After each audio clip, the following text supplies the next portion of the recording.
to Transformation in Trials. Welcome to Transformation in Trials. This is a podcast exploring all things transformational in clinical trials. Nothing is off limits on the show, and we will have guests from the whole spectrum of the clinical trials community. And we're your hosts, Ivana and Sam. So today in the studio, we are very fortunate to have Jarry, who is the CEO of ObvioHealth, and we'll be talking about some very exciting topics. Now, Ivan, you have conducted clinical trials outside of the life science industry. And for many of our listeners, that is a whole new area that they may not know anything about. Can you tell us more about what kind of trials might those be? Sure. There's a lot of products that need to run clinical studies to prove the efficacy, to get regulatory approval, and those are not all within the life science industry. So we've worked in food product, for example, in which you would see on the shelf of your supermarket a lot of products that claim health benefits. And depending on the countries, some countries require proof of those claims. So in some countries, you have a disclaimer, like in the US, for example, where you have disclaimer saying that the regulatory authority have not verified those claims. But in other countries, like in Europe or in Asia, most of these claims needs to be verified and approved by the local authorities. And so you need to run a clinical study to prove the efficacy of those products. And would those kinds of trials, would they follow a similar pattern like we would see in life science? Yes, so and that's kind of what inspired us to create ObvioHealth. Is we were running in the traditional model a lot of non-pharma, non-biotech types of trials, but there's a single regulation. So those manufacturers of yogurts obviously do not have the same margins than drug manufacturers, but they still had to run very expensive, cumbersome types of trials to get the claims approved. And kind of this is where looking at those more simpler design where the risk was lower and you have low chances of having a serious adverse event when you're eating a yogurt. So we realized that, we could potentially digitalize a lot of the processes in a clinical trial. And we started with the idea to deliver that to first, those clients with low-risk product that were already on the market, but that still had to follow the exact same regulations and processes as a pharma clinical trial. But that's a very interesting angle into this industry, and also just gaining that experience from the less risk products moving on to the higher risk ones. But I would be curious, as far as I understand, COVID changed a lot for ObvioHealth. Can you tell me more about those changes? Sure. So we had built around those consumer health types of product, a platform that at that time, we didn't talk about DCT, decentralized clinical trial. We were talking about digitalizing the experience. And for us, it was making it faster and cheaper for our consumer health clients. And then when COVID arrived, a lot of companies were stuck with ongoing trials or trials that were planned to start, but suddenly they had to find partners to be able to deploy the studies in a decentralized environment as the sites were closing. So we started having requests from biotech and pharma to use our platform that was originally designed more for simpler study for those larger, more complex, more regulated study. So in view of the need, we have worked very hard to strengthen our platform to be able to deploy larger, more complex study. We've also had to invest heavily in terms of our teams to be able to meet the regulatory requirements and all the certifications that are needed to run a regulated study. And so we worked for a year and a half ahead of launching those studies to make our platform pharma grade and making sure that we could deploy those studies successfully on the platform, and very importantly, that then the regulatory body would accept the data coming out of our platform for approval of those drugs into the markets. And we've done that successfully for first some medical device that we had very successful results. We've done, obviously, as many people in that era, COVID drugs that we also managed to bring forward successfully. So that has been really the trigger that forced us to accelerate our timeline and make the platform ready for a larger, more complex study. Do you think there have been any benefits that your experience was with these simplified workflows? Yes, I do. I think it was actually great that we started from simple study. Why? Because when you look at a simple study, you can say, be able to deliver the entirety of my study on my platform. If I was to start today and you would tell me, hey, you're going to start with an oncology trial in 22 countries with 650 sites, we would say, look, we will not be able to build a platform that can handle that. It's impossible. But if you tell me, look, you're going to start, then now you're able to build a platform that's going to be able to handle shipping of readily available product in the market, where there's no regulation to cross, the borders, where the patient can be paid with a gift card, then that's easy to find a provider in multiple countries, where it's going to be mostly questionnaire based. And maybe there's going to be a lab that's been drawn that you can do at your local LabCorp or other provider. Then that's something that suddenly, becomes possible, and where we can host the data entirely. So we build the platform because it was made for simple study that was true end-to-end solutions. We did not need any other vendor involved except for everything we don't want to do and we're not doing, being able to do blood draw, you need a place to do it. If you need some assessment from a nurse, you need to contract with a nurse network that's going to come at home. Sometimes you will need an X-ray, so you still need to send the patient to a site. But we've been the center of the study. So if we send people to the site we will schedule the appointment with the site. We are the one talking to the patient from A to Z. We never hand over the patient to a site, to a third party. We are the one communicating through our platform with the patient all the time. And then we take the site data points that they're collecting and pull it into our platform.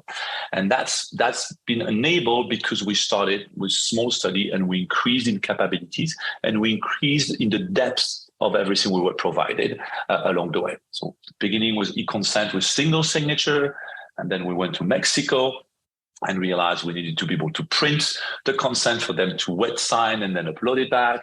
And then wet study in Australia, when you need the PI to co-sign every consent. So you need to build a queue system that enables to do that. And then we start doing infants nutrition study, which you need the guardian to be able to sign. So we've slowly evolved with the trials that we've done into increasing capabilities to a platform while maintaining that platform a true end-to-end single system of repository for all the data. But that's an amazing approach, because a lot of the frustration I hear from sites is this fragmentation in even within a single study with one sponsor, how fragmented things are, how many different platforms they need to sign in to, and also that they speak to different parts of the pharmaceutical company who may not collaborate with each other, so they feel caught in the middle. So it's amazing that you could create this coherent experience from the beginning. Yeah, so that's been very important to us. And you're right, it's a true differentiator for us and what people like working with us. It's a single signing, single platform.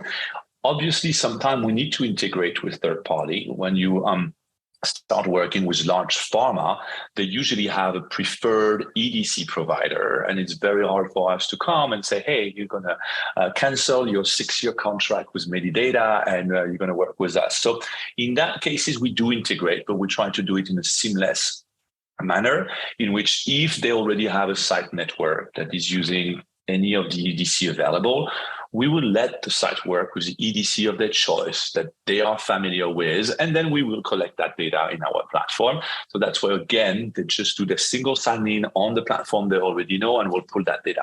Here, we're not trying to force ourselves. Here, we're just trying to add value and makes the experience seamless. And that's why sometimes we do have to integrate with third party when it makes sense and will make the life of the site or of the patient a lot easier. That's very interesting. There's another aspect of what you do that is really interesting to me, and that's this whole concept of digital instruments and how you use them in creating trial data. Can you tell me a little bit more about that? Sure. So we've been investing since the beginning in trying to prove that you could do measurements at home with technology that would be more accurate, where you would collect more data, and that would be less of a burden for the participant.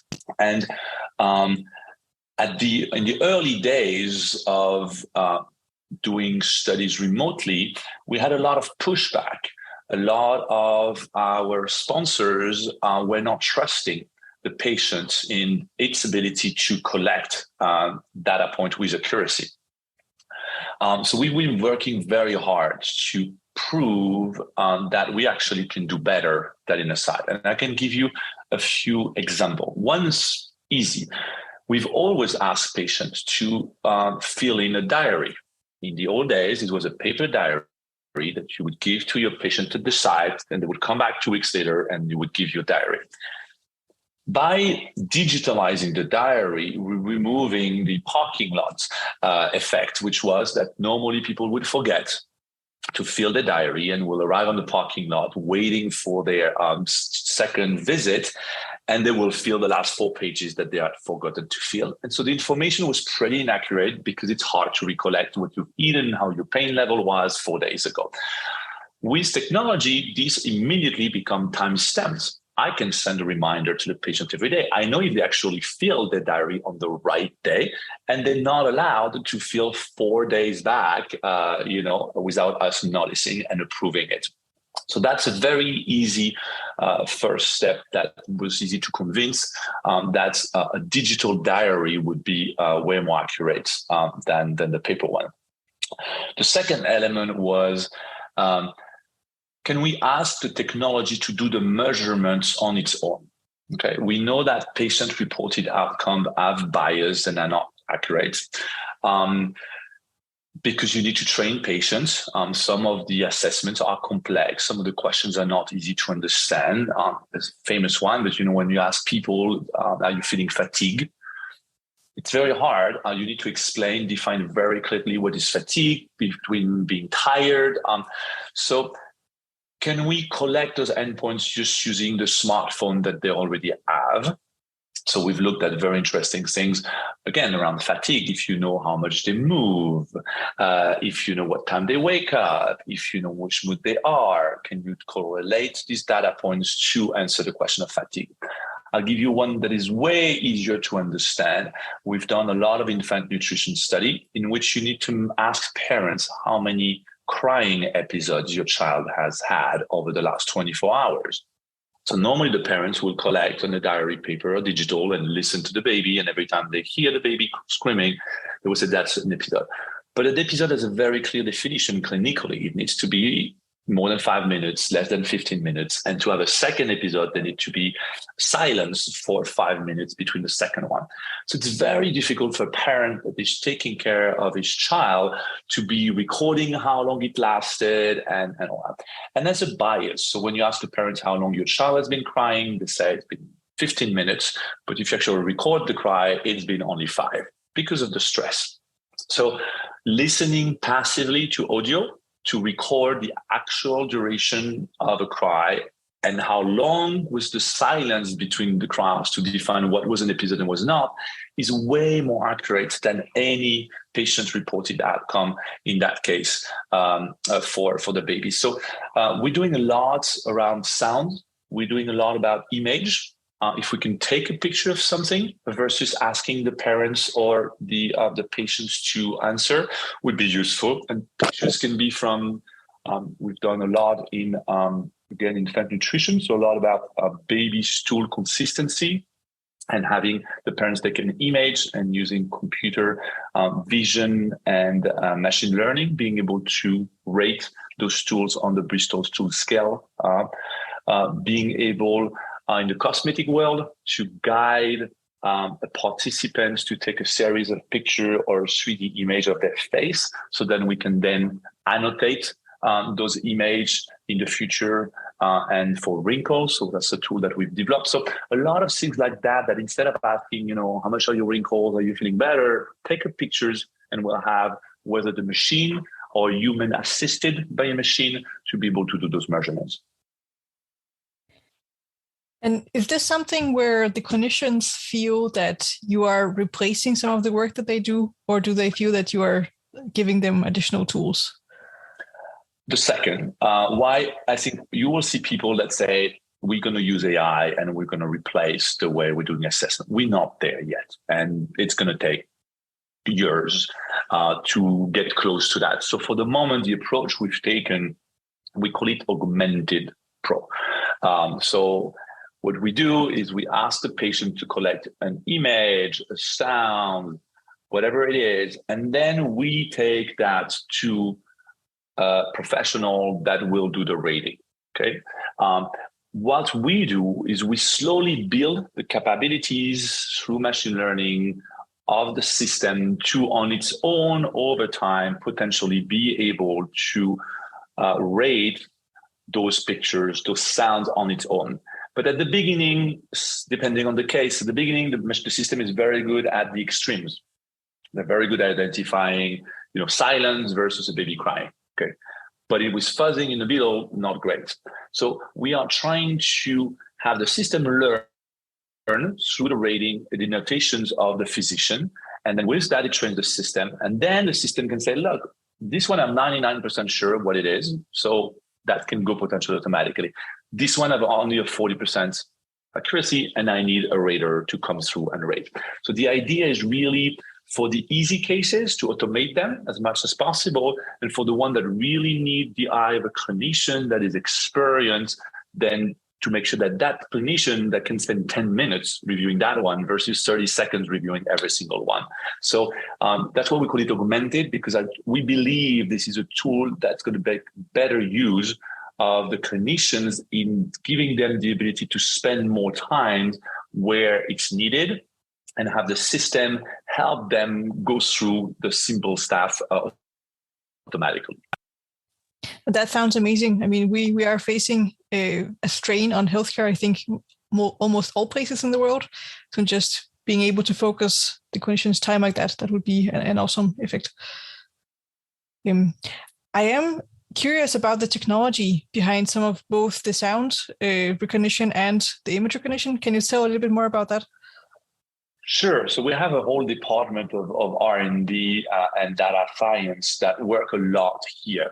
What we're trying to do, luckily in these days, you have a lot of tools that are available and free of use. So we usually taking, the process we're doing is we usually have a client that want to run a study and where we see that there's an opportunity to test a digital instrument as a secondary endpoint. Those are not validated, so you can't use it yet for your primary endpoint. We put them as a secondary endpoint and we test the hypothesis. So we do it in the lab. We usually have always partnership with an institution, and usually we have a capstone program around it. So every single of our research program has a link to a university or a hospital. We have a capstone program with somewhere between 5 and 15 students working with us to help with the algorithm, with the technology. And then we will run a pilot in a real clinical study as a secondary endpoint to collect more data. And after, in view of this data, we've collected the secondary endpoint, we run a true validation, and then we need to do a clinical study on our instruments. And so we partner then again with usually the hospital that has developed the tool, and they run a study on the tool to prove that our digital instrument is as good or better than the validated method. And that's what we want to push all the way to recognition and then be recognized as the tool of reference for that specific measurement in a DCT model. Because again, today you have devices, but that's all you have. So there's a lot of instruments that we need to create, co-create, develop, and validate with our clients to be able to validate those instruments. I'm curious, since you both see where the industry is with some of these things, but also where the research institutions are, who would you say is furthest along in the research in these areas? So again, I think because we are, I would say consumer health are the one, as you know, a lot of the big consumer health division from pharma are all spinning off into a single entity. Some have a name, so they're still looking for their name. So we are working with these companies, and they have, now that they are independent, they have to find new ways to do research for consumer health products. And I'm talking OTC, etc. And so they're very interested in using technology because they start from scratch. They don't have the legacy with the site networks and the contracts with the big CROs and all that in the middle. So they really are, we're creating a new company. We understand we're not going to have the R&D budget that we used to have. We're not going to be able to piggyback on the big pharma trial. How can we do it on our own using technology to improve the process, reduce our cost and all that? And they're very open to those types of instruments.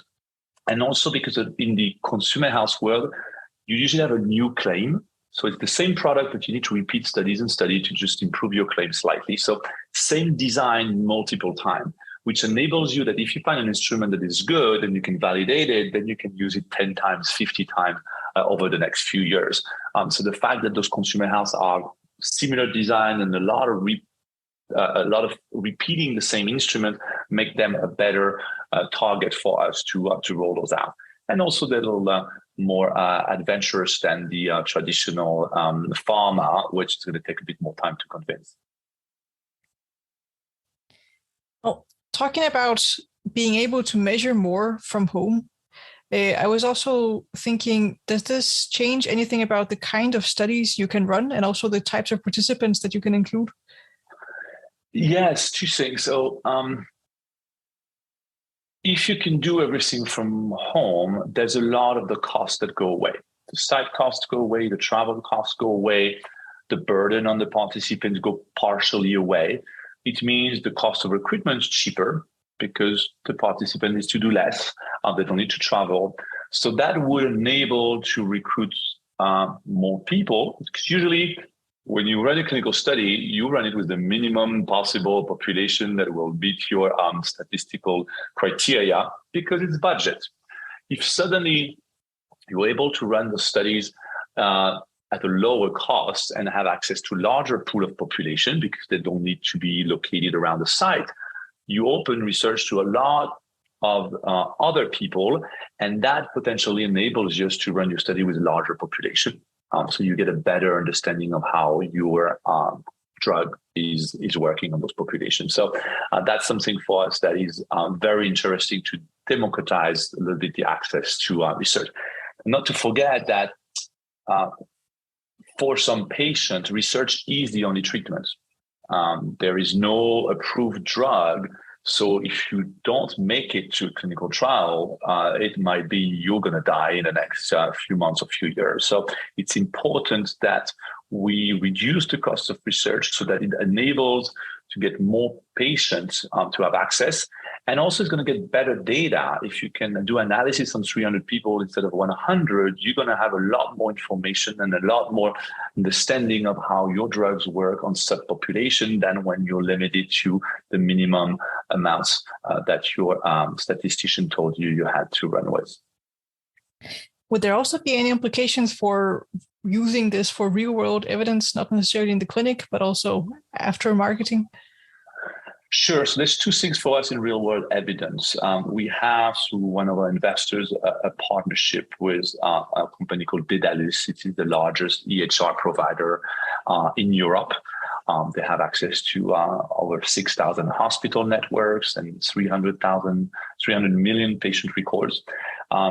The idea here is there is a lot of information in those EHR systems that could be used to recruit patients, that could be used to better understand how patients are reacting to certain treatments. We talk a lot about precise medicine and genomics and etc. So if you can use the already existing data, so I don't need the patients to go back to do more tests. I don't need them to do additional blood sampling. I can just use the data that they already have in their medical records. Then combining those could be very interesting, again, to better understand. And we see that when people try to do retrospective analysis on existing study that's failed and suddenly trying to combine additional data set on the population to try to understand. We're currently working with a company that's going to run two studies on autistic children with us. And they've been looking at the studies that failed and realized that within those studies, there's a subgroup of 15-20% of the patients which were reacting very well to the treatment. And so their whole work is to identify how can I identify in advance who those patients are and who will respond to which treatment. So it's a very interesting concept that say, look, this drug has failed on a traditional model because only 15% responded to it.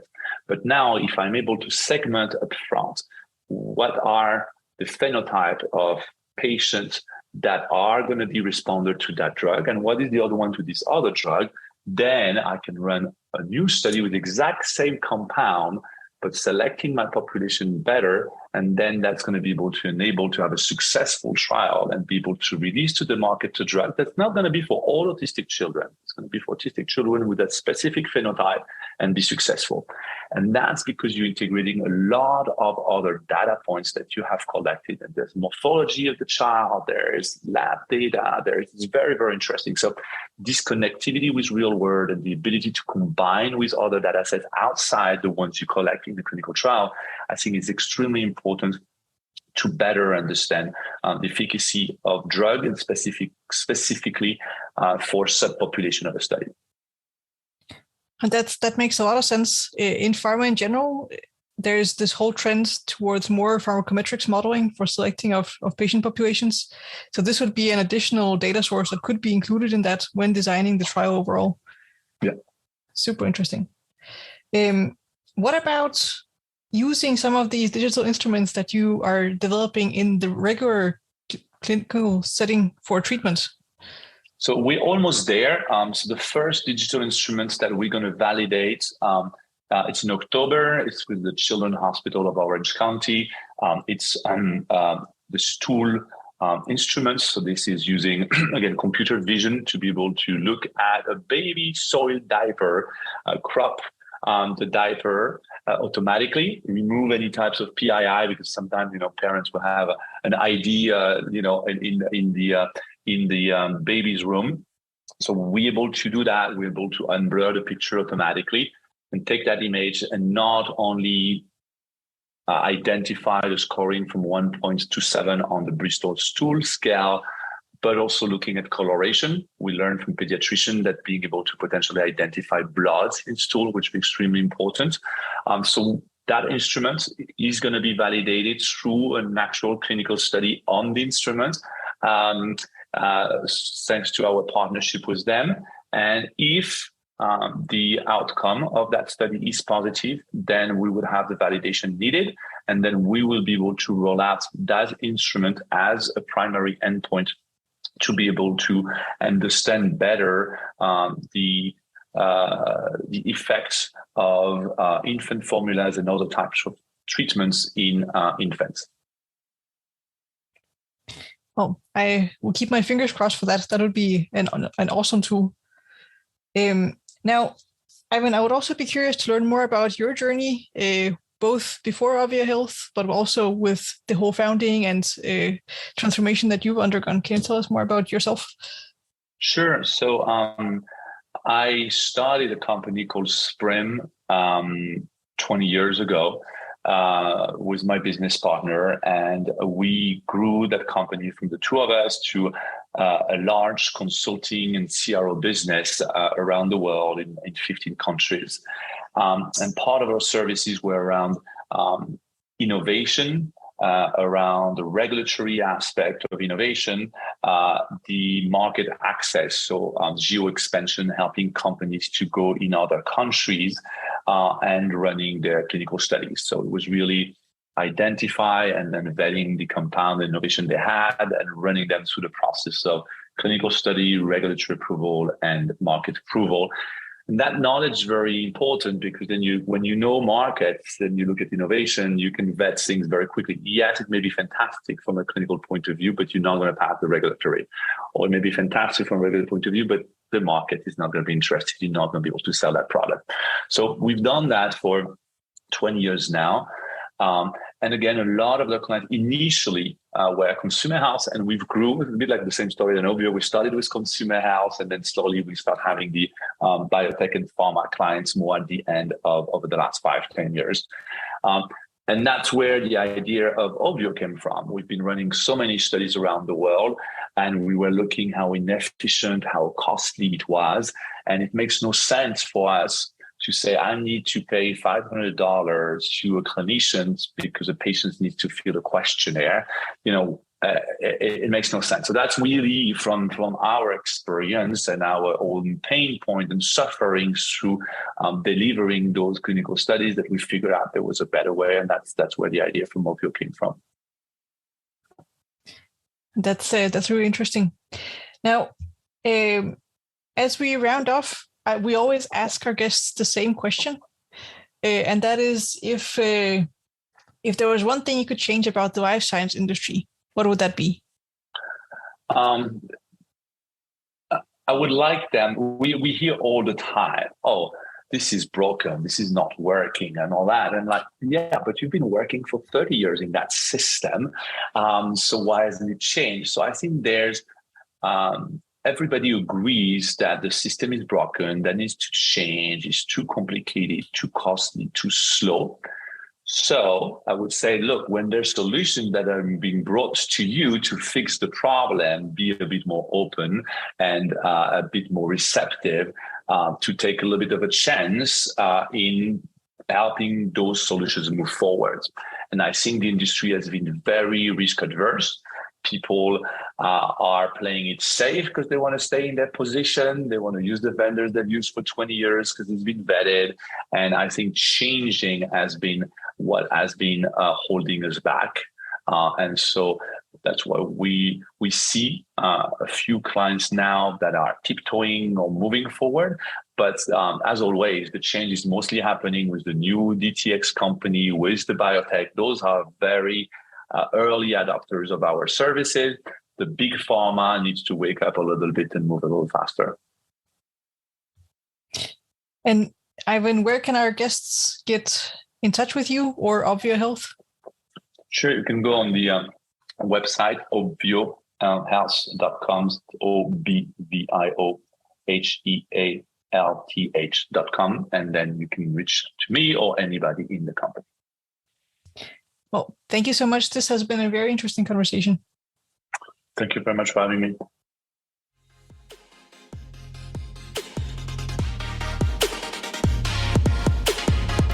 You're listening to Transformation in Trials.